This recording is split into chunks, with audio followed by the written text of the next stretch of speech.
چیره کتنگی لبوطان کسی یکی در فلیل بیبارا دل من بوکه بوکه گلی گباری خوزی زمانی رهبا بگوتا کی او که پشتا خس پارتوان زنانا اولی من جیب بی گورستانی خوزی زمانی رهبا بگوتا کی او که پشتا خس پارتوان زنانا اولی من جیب بی گورستانی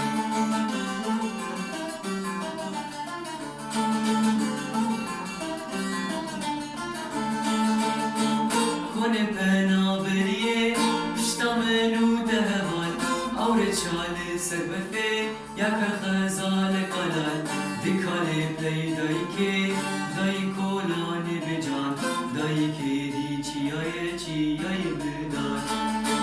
کنه پنابریه پشتا منو دهوال اور چال سر بفه یک خزال کلال دکال پیدایی که دایی کلان بجان دایی که دی چیای بدان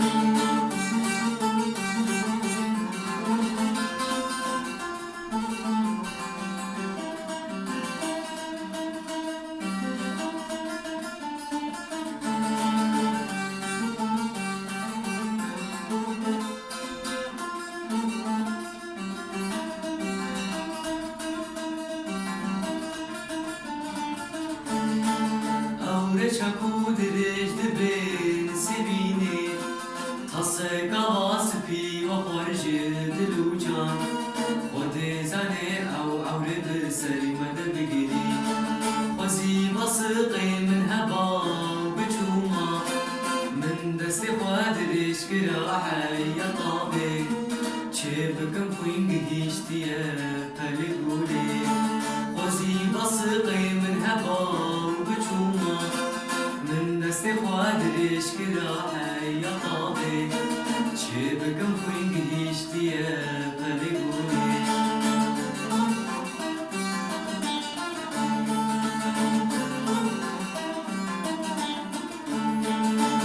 کنه پنابریه پشتا منو دهوال اور چال سر بفه یک خزال کلال دکال پیدایی که دایی کلان بجان دایی که دی چیای بدان کنه پنابریه پشتا منو دهوال